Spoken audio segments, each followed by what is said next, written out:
ఇలాంటి వాడిని బుధానికి తీసుకొచ్చాము మహాప్రభు మనస్సు అంటే దానికి అక్కర్లేని ఒక్కర్లేదు. నిజంగా కావాలేమో అంటే దీన్ని కావలేదు, ఇన్ని కాయలు ఇస్తే దీన్ని హోమం మీరు గుర్తించగలిగిందా? ప్రపంచంలో మనకు కావాల్సిన అక్కర్లేని ఒకలేదు. ఆత్మ ఎందు ధ్యానం కలిగి ఉంది.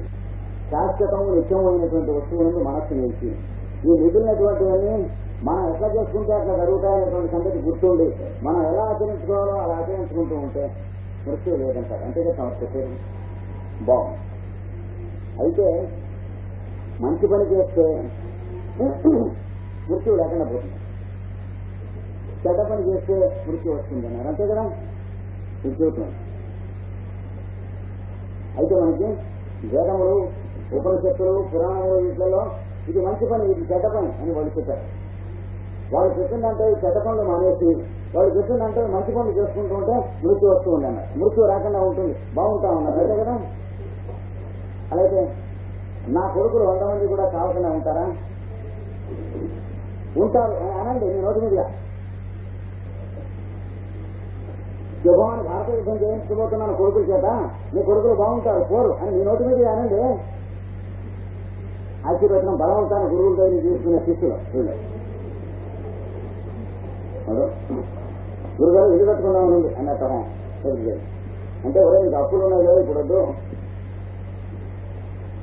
ఇదేంటి తెలియదు, ఆశీర్వదించమంటే ఇదని ఇది అనుకో.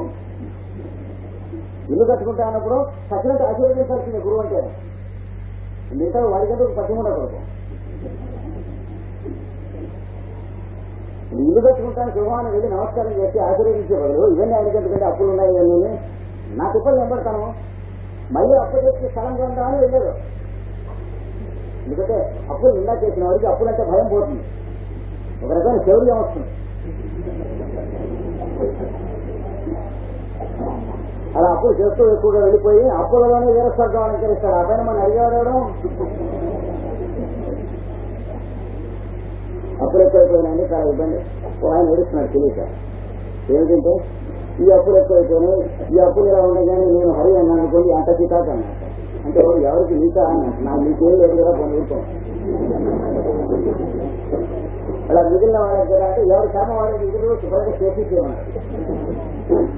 యావత్ జీవం సుఖం జీవే, అయినా బతికిన నాడు శుభ్రంగా బతకబోయా రుణం కృత్వ ఆఘృతం అప్పు చేసి శుభ్రంగా ఫస్ట్ క్లాస్ నెయ్యి తీసుకొచ్చి భోంచేయమన్నట్టు ఎవరు చార్వాకుడు అనేటువంటి ఒక మహానుభావుడు చెప్పినటువంటి వాక్యం. అంటే యావత్ నువ్వు కూడాను శుభ్రంగా హాయిగా కడుపు నిండా తిని శరీరంతో అనుభవించి ఒంటి నిండా గుడ్డ కట్టుకుని హాయిగా బతికి వచ్చావా లేదా అన్నది నువ్వు సమర్థుడు అయినా కాదా దాన్ని బట్టి లేస్తే కానీ మిగిలిన దాన్ని బట్టి కాదు. మరి అప్పులు అవుతాయి కదండి అన్నాడు. నీకు సంబంధించింది కాదు. నువ్వు పోతే వారికి ప్రాప్తం ఉంటే నీ కొడుకు బుర్రని కొట్టి తీసుకుంటారు, వీరికి ప్రాప్తం ఉంటే వారికి వీడే కొడతారు. కోర్టు ఫైనల్ కాదు కదా, వాడి కర్మ వీడి కర్మ ఉన్న న్యాయస్థానం దాని పైన దాన్ని బట్టి జరుగుతుంది. కోర్టులో డిగ్రీ ఇచ్చినప్పటికీ అవతల వాడికి డిగ్రీ టెంపరేచర్ దిగదు. డిగ్రీ ఇచ్చిన వాడు రాష్ట్రీ రాకుండా ఉన్న వాళ్ళు ఎంతమంది ఉన్నారు? పైకోర్టు లేదు ఇంకా. అలాగా కర్మ సిద్ధాంతంలో ఉన్న ఆ పైకోర్టు ఉంది ఇంకా. ఆ పైకోర్టు బ్రహ్మలోకం దాకా ఉన్నాయన్నాడు, పునరావర్త లోకాలు. అంటే మళ్ళీ అప్పీల్ చేసుకుంటూ ఉండొచ్చు. కర్మలోకాలు మొత్తగా ఉన్నాయి వాడు చెప్పారు. అందుకని క్రోధం, లోభం మొదలైనటువంటి వదిలిపెట్టి సత్కర్మ ఆచరించినట్లయితే అన్నారు కదా, నా కొడుకు యుద్ధం చేస్తా అంటున్నాడు, వాళ్ళని ఆశీర్వదించండి అన్నట్టు. అంటే ఇల్లు కట్టుకుంటాను ఆశీర్వదించండి అన్నట్టు. అప్పు చేయకు అని అంటే ఇక్కడికి వచ్చేసి ఇంకో గురువు గారి దగ్గరికి వెళ్ళి దాన్ని బట్టి ఈ రోజు నుంచి ఈయన గురువుగా తీసుకుందాం, ఆయన ఎందుకు అక్కర్లేని విషయాలు మాట్లాడుతున్నవాడు గురువు ఎందుకండి ఈయన దగ్గరికి వెళ్ళి వదిలిపోయినటువంటి తాముడు పొగలు, చిన్న అరటిపండు, పుట్టొక్క అది బట్టి నమస్కారం చేసి ఆయన ఇలా చూస్తున్నారంటే అందరూ 5,000 పైసలు ఉందా లేదా?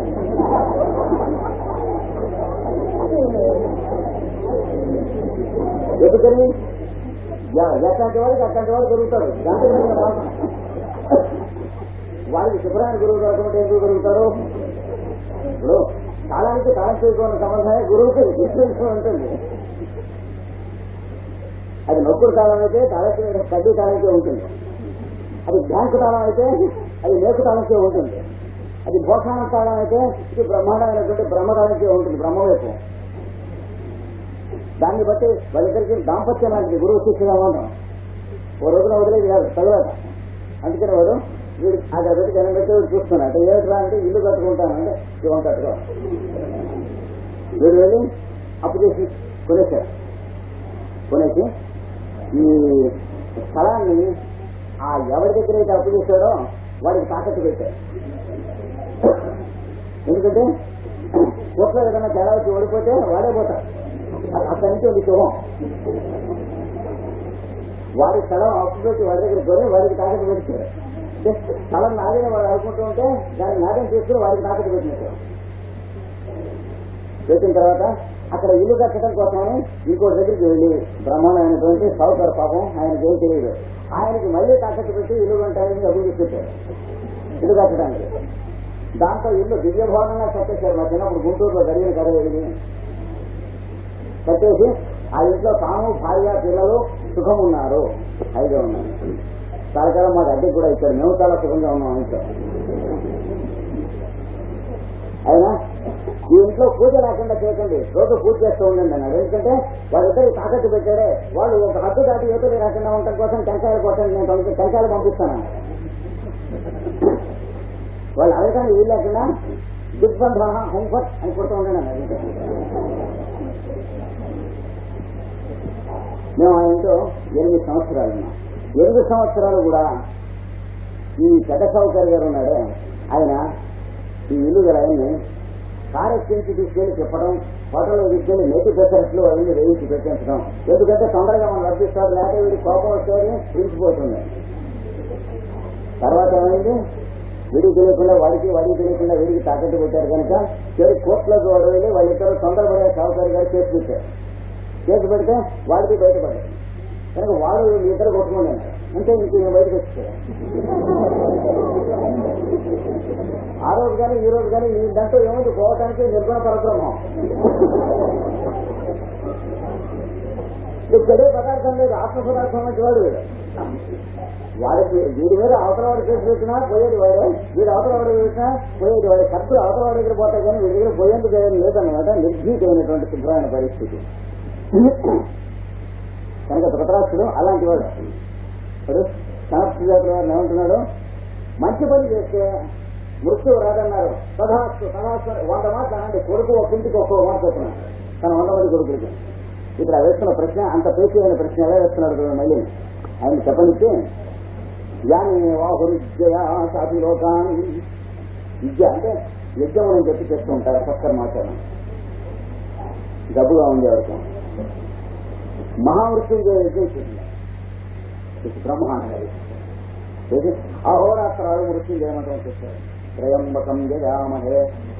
శుభ్రంగా పాలతో చేసాం, నీళ్లతో చేసాం, నీళ్లు పాలు కలిపి చేసాం, నిమ్మకాయ రసం, బత్తానారించకాయ రసం ఎన్ని కలిపి చేసాం, రుద్రాభిషేకాలతో కలిపి చేసాం. నమస్తోమాయక రుద్రాయక నమస్తామ్రాయ చారణాయక. గట్టిగా అరుస్తూ ఉంటే దేవుడు ఎక్కడికి వస్తారు చూద్దాం చుట్టుపక్కల. కానీ చాలా పొరపాట్లో ఉన్నాం. ఎందుకంటే ఆ రుద్రుడు కూడాను, ఈ యముడు ఆ రుద్రుడు కూడా ఫ్రెండ్సే. మనకి అర్థం మార్చండి సినిమాలో వాడు వీళ్ళు కొట్టినట్టు వీడు పారిపోయినట్టు వీడికి వేషం వేశారు వాటిని వేస్తాడు తప్ప ఇందరిలోనూ అంతర్యాన్ని ఒకటే మనకు తెలియాలి. వాళ్ళు బయటికి పోయి నవ్వుకుంటూ ఉంటారు శివుడును యముడును. మధ్య గజాను తన నేరం అనుకున్నారండి వీళ్ళంతా నాటకం చూసిన వాళ్ళు అంటాను, మార్చండి సినిమా చూసిన వాళ్ళు అంటాను. నేను నిజంగా పడిపోయానే వాళ్ళ ఉద్దేశం. కష్టపోయి వాడి రోజు వచ్చినప్పుడు చూద్దాం చూడండి అంటారు దేవుడు. లేదు, ఈ నాటకం చూసి నదిన వాళ్ళు ఉన్నారే, ఆ నదిన వాళ్ళు రోజు వచ్చినప్పుడు ఒక్కొక్కరిని నేను చెబుతాను. ఆ రోజున వాళ్ళని స్మరించిన నమస్కారం మీరు గట్టిగా అన్నా కానీ తాను రారని అప్పుడు కానీ తెలియదంటారు. దేన్ని బట్టి వాడు ఏం తిన్నాడో దాన్ని బట్టి, వాడు ఏం చేశాడో దాన్ని బట్టి కదా. పొట్టలో పోట్లు పోస్తూ ఉంటే ఆపరేషన్ చేస్తా ఉంటే నమస్కాయ అంటే అంతే చేయించుకో, ఇంకో మార్గం చేసినా తగ్గదన్న అర్థం, మీకు లాభం లేదన్న అర్థం, ఇంకొక 2 రోజుల్లో పోతాడతారన్నర్థం. అంటే అయ్యో ఎలా అని అనుకుని దీని నుంచి బయటపడేదాంట్లో నమస్కాయ అని అనకుండా దీన్ని మరిచిపోయి నమస్కాయను ఒట్టి జన్మని నమస్కారం. వీటికి పరిహారంగా నమస్కాయ కొట్టడానికి వీలుంటుందని కానీ టెంకాయ కొట్టడానికి వీలుంటుందని కానీ చేసినటువంటి వాళ్ళు శిక్షు వాళ్ళు వ్యర్థం చేసినటువంటి కర్మని తానే తిరగదీసుకుని సత్కర్మాచరణం చేత దుష్కర్మను నశింపజేసుకుని నిష్కర్మ శుద్ధి తెచ్చుకోవాల్సిందే కానీ మనస్సు నిశ్చలత్వం తెచ్చుకోవాల్సిందే కానీ అందుకని దీని మీద కనస్సు జాతర వారికి టోపీ వేస్తున్నారు. ఎవరు? ధృతరాష్ట్రుల వారు. ఏమని విద్య అంటే యజ్ఞాలన్నీ ఉన్నాయి. ఇది షోడశోపచార పూజ ఉంది అన్నారు. చేస్తే ఏమవుతుంది అంటే 7 జన్మల నుంచి చేసిన పాపాలనే పోతాయి. వాళ్ళు చెప్పేది నిజంగా పాపం, కానీ వీడు ఎందుకు చేస్తున్నారో దాన్ని బట్టి పాపాలు పోవడం పెరగడం ఉంటుంది. అలాగా ఇది మహానైవేద్యంతో చేయాల్సిన పూజ అండి. ఇది పూర్ణ దీక్ష అంటారండి. ఇది 7 రోజులు దీక్షండి, సప్తాహ దీక్ష చేయండి, అహోరాత్రాలు అన్నదానం చేయండి. లేదంటే తరతర నిలిచిపోతారండి ఆ ఊర్ధ్వలోకాల్లో. ఆ కీర్తి లోకాలని చెప్పి వస్తాయి. ఆ లోకంలో బ్రహ్మలోకి మహీయతే అని ప్రతి 3వ లయంలోనూ ఉంటుంది ఆ మంత్రాల్లో. బ్రహ్మలోకంలో బ్రహ్మాండంగా ఉంటాడని చెప్పి దాని గురించి ఇలాంటి కర్మలు ఆచరిస్తే బుద్ధిమంతుడై విజాతీనాం పుణ్యతమాన్ సనాతనాన్, అప్పుడు తనకున్న జన్మలో ఉన్నటువంటి బంధాలు వదిలిపోయి 2వ జన్మ ద్విజుడవుతాడు. వాడు అయినవాడు సనాతనంలో పుణ్యములు శాశ్వతములు అయినటువంటి లోకాలు వస్తాయి అన్నారు. కనుక దీన్ని బట్టి ఏం చేస్తుందండి? సత్కర్మాచరణం చేస్తే సమస్త పాపాలు పోతాయని చెబుతున్నారు. పుణ్యం వస్తుంది, మోక్షం కూడా వస్తుంది, మృత్యువు కూడా పోతుందని చెబుతున్నారు కదా, చెప్పారు. కనుక మీరు చెప్పినటువంటి పరబ్రహ్మోపాసన చేస్తూ ఉండి గట్టిగా దాంతో ఇప్పుడు ఈ దుష్కర్మలు పోతాయనేటువంటి నమ్మకం మాకు గట్టిగా మీరు కూడా ఇచ్చినట్లయితే మేము నమ్ముతాం. మృత్యువు లేదని మీరు చెప్పారు కనుక ఎట్లాగూ కూడా, కానీ మనం చెప్పుకుంటే వస్తుందని మళ్ళీ ఒక లిటికేషన్ పెట్టారు కనుక మీరు పెద్దవాళ్ళు కలిసి చేయంగా గట్టిగా తనకి వాళ్ళు చెప్పినట్టు చేద్దామని అనుకున్నవాడు చెమవుతుంది, కానీ లేని వాడికి వాడికి చేయలేదు ఏం లేదు ఇందులో. అలాగే మీరు చెప్పారు కనుక మేము అడుగుతున్నామండి, సత్కర్మలు ఆచరిస్తే ఎందుకు మీరు చెప్పిన స్థితి మాకు వస్తుంది కదా, ఇంకా మీరే చూసేయండి. మేము జాగ్రత్తగా ఉండాలన్నారు చూడండి, మా జాగ్రత్త అంటే బట్టి మేము జాగ్రత్తగా ఉండటానికి ఉండకపోవటానికి మేమెవరో, మేము జాగ్రత్తగా ఉండేట్టుగా ఆ మీరు లేకపోతే ఆ మంత్రము, ఈ సత్కర్మం, ఈ యజ్ఞము, యాగము, షోడశోపచార పూజ, ఆ టెంకాయ కొట్టడం అవి మమ్మల్ని చూడాల్సిందే, కానీ మేము జాగ్రత్తగా ఉంది అంటున్నాడు. దొంగ జాగ్రత్త అంటే వీడు బాగుపడటానికి 1000 పుటాలు పెట్టినా ఈ జన్మలో అవకాశం లేదు. ఆ ప్రశ్న వేస్తున్నారు చూడండి. ఏమిటయా కొంచెం చేయకూడదు, చేయవచ్చింది చూసి ప్రవర్తించండి, అవి చూడటానికి ప్రవర్తించడానికి మేమెవరో తారే చూసుకోవాలండి. ఆయన వచ్చాడు వాడు గురువు, పాపం వాడు చేయక గురువుని ఒప్పుకున్నాడు, బరువు అయిపోయింది. ఎదురయ్యేలాగా నా తోటంలో పోటీకూరుగా తిరుగుతావు, పెళ్లి చేసుకోవాలి అన్నాడు గురువు. అంటే మేమెవరినండి పెళ్లి ఏంటండి, పిల్లని చూడటం అంటే తావరే కదండి అంతా వాడిచేటాను, పిల్ల కూడా వాడే చూడాలి. గురువు పెళ్లి చేసుకుంటానికి ఆ మండపం అంటే అన్ని తావరే కదండి అన్నాడు. మాట్లాడాలి పెళ్లి ఖర్చులు అంటే నాకేం తెలిసినట్టు నాదంటే ఒకటి ఉంటే తావరే, ఇది ఏదైనా సలహా ఇస్తే అంటే వాడు పోతాడు. ఇలాంటివి గురువుగా పెట్టుకుని ఇలా నడుపుకునేటువంటి వాళ్ళు ఉన్నారు. అనేక చిత్రాలుగా ఉంటాయి. ఒక పెద్ద నర్సింగ్ హోమ్ పెట్టుకుంటూ ఒక ఆయన విశాఖపట్నంలో మంచి ముహూర్తం చూసి పెట్టండి అన్నాడు. నాకేదో సరే అన్నా. చూసి పెట్టిన తర్వాత పుట్టపర్తి వెళ్ళి స్వామిని తీసుకొచ్చి ఆ దర్శనం చేసేసి ఇక్కడ ఇది ఓపెన్ చేస్తానన్నా. నీ చేత మళ్ళీ అక్కడదాకా వెళ్తున్నాను, ముహూర్తం ఉంది కదా ఆయనతో చెప్పేసేసి నేను ఇలా ప్రారంభం చేస్తున్నానని చెప్పి ఆయన చెయ్యి బంగారం అంటాడు. నువ్వు ప్రారంభం చేసేసుకుంటే ఏడుగు అట్లా గారి ముహూర్తం పెట్టండి అన్నాడు. ఏమి సంగతంటే ఆయన అడిగితే తీరా ఇప్పుడు వద్దంటాడు అనుకోండి. అందుకని ఆయన అడగకుండా ఓపెన్ చేస్తున్నాను అని చెప్పేస్తానన్నాడు వీళ్ళు. అంటే ఆయన ఇప్పుడు వద్దంటే నువ్వు వినకుండా చేస్తావా అన్నా. అంటే అదే ఆయనకేం తెలుస్తుండే అదేం బట్టి దండం పెడితే మధ్యన అడ్డం రాకుండా ఉండడానికి, పనులు కార్యసిద్ధి కావడానికి, కర్మ రచించడానికి, నర్సింగ్ హోమ్ లో వెనక్కి తిరిగి వచ్చేటప్పుడు సంవత్సరానికి 50 లక్షల లాభాలు రావడానికి ఆయన ఆశీర్వచనం కావాలా జాతి కొడక. లేదా ఇది ఆయనకి ఇవన్నీ ఆయనకేం తెలుసండి అంటారు. మరి ఆయన భగవాన్ సత్యాయి బాబా అని ఆనోటుకొని అంటున్నావు, పళ్ళు తోముకున్నట్టున్నావా తోముకోకుండా అంటున్నావా, కంపు నోటుతో అంటున్నావు. నమ్మకం ఉందే దానికి అదే దీనికి అయితే నీకెందుకో. రాత్రి 1 గంటన్నర కబురు చేశాడు ఆయన విశాఖపట్నంలో. ఆ ఊరు మొత్తానికి బాగా డబ్బు గల వాళ్ళు 2-3 ఆయన కూడా నిద్ర పక్కన తలనొప్పిగా ఉండే. రూములో 4 పక్క 4 గోడలు తిని గోడల బదులు సబ్స్క్రైబ్ పట్టాలన్నాడు. ఆ గదిలో కూర్చున్నాడు. నిద్ర పట్టడం ఏమిటంటే వాడు ఎవడన్నా నాకు ఏదైనా చేతబడి జీవించాడేమని భయం. ఎవరు గీతని వాళ్ళు అన్నారు. నీ చుట్టుపక్కల గోడల మీద ఎవడున్నాడు? స్వామివారు ఉన్నారు. వీడు బలవంతుడా వాడు బలవంతుడా? నీ గీతని వాడు బలవంతుడా వీడు బలవంతుడా? అదేంటంటే ఎట్లా అంటారు? అలా అయితే మరి వాణ్యం స్మరిస్తున్నావు వీళ్ళు వదిలిపెట్టి. రాత్రి 1 గంట నరకి అది ఓ అని గీతన వాడి నమా అని అంటున్నాడు. మరి వీళ్ళు స్మరిస్తే అదేమన్నా ఉన్నట్లయితే వీడు ఎగిరిపోతారని నమ్మకం నీకు లేదా? అలాంటప్పుడు ఈ పటాలు ఇంత ఖరీదు పెట్టి ఇక్కడ కొనుక్కుంటాం. అవసరం కొనుక్కోలేని వాడు ఎవరైనా ఉంటాడు, వాడికి ఇచ్చే భజన చేసుకుంటారు. రామభజన అంటే, శివభజన అంటే, విష్ణు భజన అంటే, శైవ భజన అంటే ఫార్ములా ఒకటే. నువ్వు నమ్మేవా, నమ్ముతున్నట్టు నటిస్తున్నావా? నీలో నువ్వు చూసుకోవాలి. ఎవరికి వాడికి ఒకరితో చెప్పేది కావాలి. నిన్ను సమర్పణం చేసుకున్నావా? చేసుకుంటే మనకి లాభంగా ఉంటుంది కాబట్టి అని చేసుకున్నావా? ఇది చేసుకున్నట్లేనా? సమర్పణ చేసుకో. నిన్ను నీ వ్యాపారం ఇది కాదు అని వదిలేసేయానికి 10,000 లాభం వస్తుంది. లోపల సందేహం ఏంటంటే తీరా వదిలేసారు 10,000 లాభం వస్తే ఆయన తీసుకుంటారో మనం తీసుకుంటాం. కాబట్టి ఆయన కూడా పార్ట్నర్గా చేస్తే ఆయనకి పర్సెంటేజ్ బాగా వాటా పెడితే బాగుంటుంది. కానీ అక్కడ గిలగలు ఆడిపోతుంది ప్రాణం. ఏం చేయాలో తెలియదు. వీడు ప్రశ్న వేస్తున్నాడు. ఏదైతే సత్కార్యములు అని అంటారో, యజ్ఞము, యాగములు, క్రతువులు, దానములు, ధర్మములు, పుణ్యకర్మలు అని అంటారో వాటితో మారుతాం మేము అంటున్నారు. కనుక మేము మారాలంటే మీరే కారణం కానీ మేము కాదు. మేము దొంగతనం చేశామంటే అది మిమ్మల్నే పోలీసులు పట్టుకోవాలి. గురువు గారిని బలాన్ని వాడు శిష్యుడు చేశాడని కానీ నన్ను పట్టుకుంటానికి వస్తుంది. అది వాడు చెప్పే ఆర్గ్యుమెంట్. అందుకని చేశాం పరార్థం కథయంతి వేరములు ఏం చెబుతున్నాయి? ఈ సత్కర్మ ఆచరిస్తే మానవుడు మోక్షాన్ని పొందుతాడు, స్వర్గాన్ని పొందుతాడు, ఉత్తమ స్థితిని పొందుతాడు అని చెబుతున్నారు కదా. అది మీరు చెబితే సరిపోయేది కదా.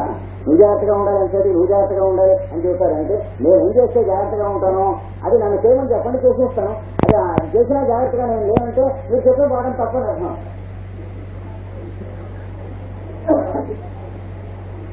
మాకు మీ మీద నమ్మకం ఉంటే కదా మిమ్మల్ని పిలిచింది. మేము తప్పు చేయకుండా ఉండాలంటే ఏం చేస్తే ఎన్ని టెంకాయలు కొడితే తప్పు చేయకుండా ఉంటాం మీరు చెప్పండి. మేము అవన్నీ కొడుతూ ఉంటాం. అలా అయినా కూడా తప్పు మేము చేసామంటే మీలో ఉంది లోపం. ఆ చెప్పిన విధానం తప్పు చెప్పారు.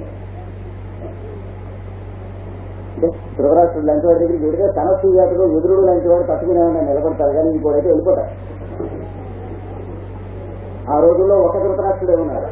ఈ రోజుల్లో గురువును వెతుక్కునే శిష్యుల్లో 190 మంది అడుగుడికి ధృతరాష్ట్రులే ఉంటారంటే గురువు కొంపదీయటం కోసం గురువును వెతుక్కునే వాళ్ళని ఎక్కువ మంది ఉంటాం. గురువు వల్ల మనం తరించే వాళ్ళని ఎక్కువ మంది కాకుండా అంతరించేసేటువంటి వాడు తరించేవాళ్ళు కాదు. గురువు పేరు అడ్డం పెట్టుకుని దాని మీదుగా బండి నడుపుకునేటువంటి వాళ్ళం ఉంటాం. అయితే ఆ గురువు ఇంతమందిని చూస్తూనే ఉంటాడు. ఏతద్విద్వాన్ నోపైతి కదన్ను కర్మ. అయితే ఈ కర్మాచరణము, ఉపాసన, సత్కర్మాచరణము, యోగాభ్యాసము వీటి వల్లనే మోక్షం వస్తుంది. వీటి వల్లనే మృత్యువు తరిస్తాం. వీటి వల్లనే ఉత్తమమైనటువంటి స్థితి వస్తుంది. ఆ ముక్క చెప్పండి. అంతే కదా దీనికి అర్థం అన్నాడు. ఇంకా చెబుతున్నాడు. కోసవు నియుంటే సమజరం పురాణం. మీరన్న మా ముక్కలో ఇంకోటి ఉన్నారు. పరబ్రహ్మం అనేటువంటి వాడు నిత్యము సత్యము అన్నారు. వారికి అనుసరించి ప్రకృతి అనేటువంటిది మాయ ఉన్నది అన్నాడు. బాగానే ఉంది. పరబ్రహ్మము నిత్యము సత్యము కనుక కర్మ మొదలైన వారికంటే తక్కువవి కనుక ఈ కర్మ వాడిని బంధించలేదు అని మీరు అన్నారు. మీరు చెప్పినటువంటి మూల సిద్ధాంతాలు ఏమిటి? బ్రహ్మసత్యం, జగన్మిథ్య, పరబ్రహ్మమే సత్యము. ఈ జగత్తుగా కనిపిస్తున్నటువంటి పంచభూతములు, వీటితో తయారు చేయబడినటువంటి ప్రాణము, దేహము, మనస్సు, ఇంద్రియములు, బుద్ధి మొదలైనటువంటివన్నీ కూడా పరబ్రహ్మం అనేటువంటి పిండితో చేయబడినటువంటి బొమ్మలు. ఈ బొమ్మలు సత్యం కాదు, ఆ పరబ్రహ్మ సత్యం. బాగుంటుంది. అలాంటి స్థితిలో మనం ఉంటున్నప్పుడు మనం ఆ పరబ్రహ్మమును ధ్యానం చేస్తున్నప్పుడు పరబ్రహ్మంగా ఉంటాం. ఈ ఇంద్రియములకు కావాల్సిన ఇంద్రియార్థాలను ధ్యానం చేస్తున్నప్పుడు మృత్యు వస్తుంది, ఇంద్రియాలుగా ఉంటాం. మనకు కావలసినటువంటి వస్తువుగా ఉంటాం అన్నారు. కనుక దాన్ని ధ్యానం చేయాలో దేన్ని ధ్యానం చేయాలో చూసుకోమన్నారు జాగ్రత్తగా. మనం జాగ్రత్తగా ఉంటే మృత్యువు రాదన్నారు. మృత్యు, అజాగ్రత్తగా ఉంటే పొరపాటు చేస్తే అదే మృత్యు అన్నారు. నేను కావున ప్రాధాన్యపడేది ఏమిటంటే పరబ్రహ్మం అంత వీటన్నిటికంటే పైన ఉన్నాడు అన్నారు. బాగానే ఉంది. ఆయన మనం ఉపాసన చేస్తే సత్కర్మ ఆచరిస్తే ఈ సత్కర్మ ఆచరించిన దానికి ఈ ఫలితం ఉంటుంది అనేది వాడు ఒప్పుకుంటాడా ఒప్పుకోడా పరబ్రహ్మ? జ్వరం వచ్చింది, ఒక పూట అన్నం మానేసి ఉపవాసం చేసి మంచినీళ్ళు తాగి ఉన్నాం, తాగి ఉంటే తగ్గుతుంది అనేటువంటి విషయం ఒప్పుకుంటారా ఒప్పుకోడా? పూర్వకర్మ చేత డబ్బు చేస్తుంది. మనం ఇప్పుడు సత్కర్మ చేత డబ్బు చేయకుండా జాగ్రత్త ఇస్తున్నాం. అప్పుడు అంత పరబ్రహ్మ దిగొచ్చి మన పూర్వకర్మ నశింపజేస్తారా చేయడా అని అడిగారు. ఇప్పుడు ఎందుకు రోజులే ఉన్నాయి లేడికి నాకు అడిగిన దానికి సరిగ్గా 20th centuryలో వేసిన క్వశ్చన్లా వేసాడు. వేసి అలా అయితే ఓ పని చేస్తాను, ఈ కర్మే గట్టిది వాడికన్నా. ఎందుకంటే ఏ కర్మ ఆచరిస్తే దాని ఫలితం అనేది రావడంలో పరబ్రహ్మ వద్దనడు. ఎక్కడ మనం చెడ్డ కర్మ ఆచరిస్తే చెడ్డ ఫలితం వచ్చి మనం నశిస్తున్నాం, కానీ మంచి పని ఆచరిస్తే మంచి ఫలితం వచ్చి మనం బాగుపడుతున్నాం. కానీ పరబ్రహ్మ తటస్థుడు, మన ఎందు చెడ్డ కర్మ ఎందు మంచి కర్మ ఎందు అన్నిటి ఎందు కూడా అంతర్యామిగా ఉన్నాడన్నమాట. కావు చెప్తాను దాన్ని బట్టి. అయితే ఇక పరబ్రహ్మను ఎందుకంటే మనం ఉపాసించడం, మనం కర్మను ఉపాసిద్దాం. మనం ఎన్ని చెడ్డ పనులు చేసినా సరే వాటిని చేసి విరుడు చేయడానికి కావాల్సినటువంటి సత్కర్మలో ఒక పక్క నుంచి ఆచరింపజేస్తూ ఉందాం. అంటే ప్రతి ఎలక్షన్ రాబోతున్నప్పుడు కూడా కొన్ని వందల హత్యలు మర్డర్స్ కావాలంటే చేసేస్తూ ఉందాం. హత్య ఒక్కింటికి ఒక 10 సహస్రనామాల కోసం చేస్తూ ఉన్నాం పక్కన. ఇది ఎలక్షన్స్ లోనూ ఓడిపోకుండా ఉంటాం, అటు పాపాలు రాకుండా ఉంటాయి. అనస్తి జాతులు దాకా ఇంకోడైతే అక్కడ ఉండవు. ఆకాయ ముక్కలు అయిపోతుంది. చూడరాదు ఏం చేయాలి తెలియక దగ్గర తిరిగిపోతున్నాం. అది చెబుతున్నాడు. ఆ పరబ్రహ్మం ఈ పని కాదనడు కదండి. నా కొడుకుల్ని ఇక్కడ ఒక భవనం కట్టుకోమన్నాను. ఎందుకని? ధర్మరాజుకి మయసభ కట్టి వాడు ఇచ్చిన దాని మీద నాకు కడుపు పండిపోయింది. ఉన్నమాట చెప్పట పాపం చేసిన పాపం చేయకపోతుంది. ధర్మరాజుకి మయసభ వాడు నిర్మాణం చేసి ఇస్తే చూడటానికి వెళ్ళి మాత్సర్యంతో చూసి మండిపడి చచ్చిపోయారు. నా కొడుకులు ఏడ్చారు. అదేమిట్రా అంతకంటే దాంట్లో నిలిచినటువంటి సభ మీరు కట్టుకోండి అని నేను అన్నా. అయితే ఇక్కడికి ధర్మరాజుని, పాండవుల్ని, మిగతా వాళ్ళని, ద్రౌపదిని పిలిపించండి. ఇక్కడికి వచ్చి వీళ్ళు కూడా ఇంకా సభ కట్టుకున్నారని చెప్పి కడుపులో వాళ్ళు కూడా ఏడిస్తారు. కానీ అంటే కట్టించారు. వచ్చిన తర్వాత ఇక్కడ వాళ్ళ చేత మెల్లిగా ఎలాగైనా పెట్టి జూదం ఆడించండి అని నేనే ఒప్పుకున్నాను. జూదం ఆడిస్తే వాళ్ళ సభ కూడా వీళ్ళకి వస్తుంది. మరి చేసినవి చెబుతున్నానండి. నా అంత మంచివాడు ఎక్కడ ఉంటాడో చేసిన వాళ్ళకైనా ఇలా నాలా చూస్తారా ఎవరికైనా అంటున్నాడు. అక్కడికి మొదలుకొని మాయదూరం అట్టం దాకా ద్రౌపది వస్త్రాభరణం మొదలైనవి జరిగిన దాకా నాకు తెలియక జరిగిన వెంటనే వీళ్ళు ధృతరాష్ట్రుడు. ఎందుకంటే ప్రతికి జరిగినప్పుడు ధర్మరాజు అక్కడికి వచ్చి తండ్రి తమరు ఇలా చెప్పారు, నేను ఇలా దూరం ఆడాను, ఇలా ఓడిపోయాం, ఇలాగా ద్రౌపదికి వస్త్రాభరణం చేస్తున్నాడు అని ప్రతికి వీడి చెవున వేసుకున్నాడు. వీడు విని ఊరుకున్నవాడు వీడైనాడా? చెప్పలేదని ధర్మరాజుకి పేరు లేదు. తర్వాత మళ్ళీ భయపడిపోయి వాళ్ళ రాజ్యం వాళ్ళకి ఇచ్చేశాడు. ఇది ఒక మాట చూడంలో ఓడిపోయిన తర్వాత ద్రౌపదిని పిలిచాడు. వీళ్ళంతా ద్రౌపది వస్త్రాభరణం చేయడానికి ప్రయత్నం చేసి అవమానం చేసి అయిన తర్వాత ధృతరాష్ట్రుడు పిలిచాడు. మీ మామగారు అమ్మ నేను ఒక మాట చూస్తా అంటున్నారు. ఏం చూస్తాడు? అదేమో తల్లిని కూడా చక్కగా మీ కోడలు ఎంత అందంగా ఉంటుందంటే అలాగా తల్లి బాగున్నావు అంటారు. ఏంటి బాగుంటుంది తల్లి కోడల్ని చూస్తానన్నట్టు వచ్చి మాట్లాడుతూ ఉంటే నీ సౌశీల్యానికి నీ ప్రవర్తనకి నేను మెచ్చుకున్నాను, నువ్వు వరం కోరు తల్లి అన్నాడు.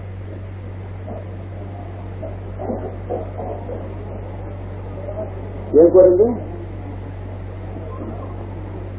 నా భర్తలు ఈ దూరం ఓడిపోయి మీకు దాస్యానికి దూరం ఓడిపోతే మీ దగ్గర దాస్యం అని పెట్టారు, అది తీసేయండి. కానీ వాడేమని అనుకున్నాడు? కొరవనంటే ఏం కోరుతుందని అనుకున్నాడు? నా భర్తల రాజ్యాన్ని ఓడిపోయారు, మీ వాళ్ళు గెలుచుకున్నారు, నా భర్తల రాజ్యం నా భర్తలకు ఇప్పించండి అని అడుగుతుంది అని అనుకున్నాడు. కానీ అది చూడడం కాదు, మాయ చూడడం. ఈయన ఓడిపోలేదు, వాడు గెలవలేదు. ఈవిడ కనుక ఆ ముక్క అడిగితే లీగల్ గా ఆ దూరం వ్యాలిడ్ అవుతుంది. అందుకని ఆయన పిలిచారు. అంటే దూరం ఆడటం సత్యం, అది ధర్మరాజు ఓడిపోవడం సత్యం, దుర్యోధనుడు గెలవడం సత్యం. ఈ మూడు సత్యాన్ని ద్రౌపది నోటి చేత అంగీకరింపజేయడం కోసం అని చెప్పి పిలిచారు. వాడు తలదొంగినటువంటి దేవుడే. మీకు మీ శీల సంపదకి మెచ్చాను, ఒక వరం కోరు తల్లి చిన్నదానివైనా తన బుద్ధిగా ప్రవర్తించామని తోపు వేశారు. పడని తోపు వేసే పదక్షం అయితే మామగారు పెద్దవారు ఈ వయసులో తమరంత ముక్క ఆదరించి నన్ను అన్నారంటే అంతకంటే ఏం కావాలి? మీ పిల్లల్లో 5 పిల్లలు, వీళ్ళు కూడా మీ 105 కదా మీ పిల్లలు, 100 పిల్లలని నేను ఎప్పుడు అనుకోలేదు మామగారు.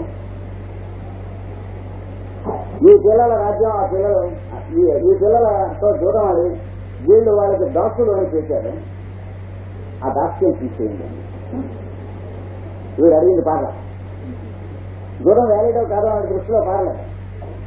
ఎందుకంటే ఆయన నడకుండా రాజ్యాన్ని పెట్టి దూరం ఆడారంటే వీళ్ళు కోట్లో చేసి పెడితే వీళ్ళు వాళ్ళు పోతారు అనేటోటి 2వ వారం కోరు తల్లి అన్నారు. ఇంకోటి కోరింది కానీ ఇది కోరలేదు.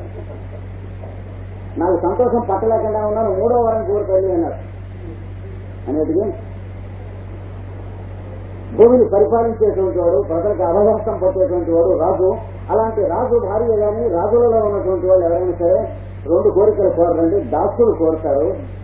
దాసుది పాతి పని చేసుకుని అంటుకోవలసింది కోరవలసిన 3వ వారం కోరటం ఉంటుంది. అంటే వీడు దాస్యం కాదు, నేను దాసిని కాదు, నా భర్తలు దాసులు కారు, మేము ఓడిపోలేదు, మీ వాళ్ళు గెలవలేదు అని చెప్పి 3వ వారం కోరమన్నప్పుడు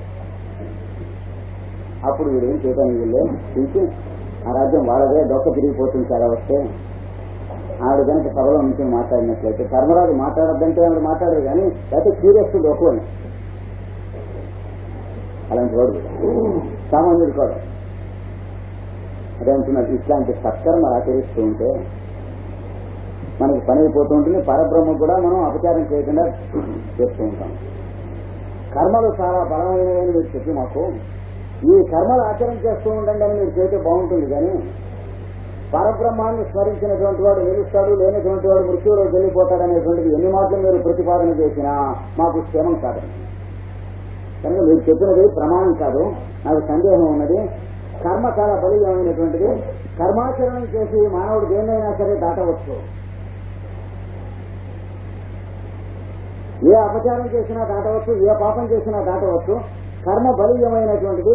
ఆ కర్మ ఆచరణ సత్కర్మాచరణ చేస్తే దాని ఫలితం ఉండనే ఉన్నది తప్పనిసరిగా. ఇది మీరు మాకు ఉపదేశించవలసిందే. కర్మ కంటే మీరు చెబుతున్నటువంటి పరబ్రహ్మ కూడా బలీయుడు కాదు అంటున్నారు.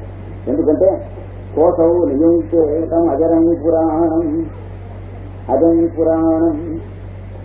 చతుర్భుకుడైనటువంటి బ్రహ్మ ఈ సృష్టి చేస్తున్నాడు. వాడి పైన ఎవరున్నారు? వాడు అబ్బా నారాయణుడు. ఈ చతుర్ముఖ బ్రహ్మ పరమాత్మ సృష్టి చేయమన్నాడు కాబట్టి వీడు చేస్తున్నాడు, వీడి ఇష్టం కాదు. కానీ పరమాత్మ ఎందుకు చేయమన్నాడు సృష్టిని? వీడిని ఈ సృష్టి చేయడం అనేటువంటి కర్మ పరమాత్మ కంటే బలీయమైంది కనుక ఎవరు గెలవకుండా ఎవరు చెప్పకుండా ఈ సృష్టి జరిగేటట్టుగా పరమాత్మ ఎందుకు అంగీకరించాడండి? ఇది పరమాత్మ కన్నా సృష్టి కర్మ అనేటువంటిది తప్పనిసరి తప్ప అంటున్నాడు. పరమాత్మ కర్మ కన్నా బలీయుడు కనుక అయినట్లయితే అసలు ఈ కర్మ చేయొద్దు, ఈ సృష్టి చేయొద్దు.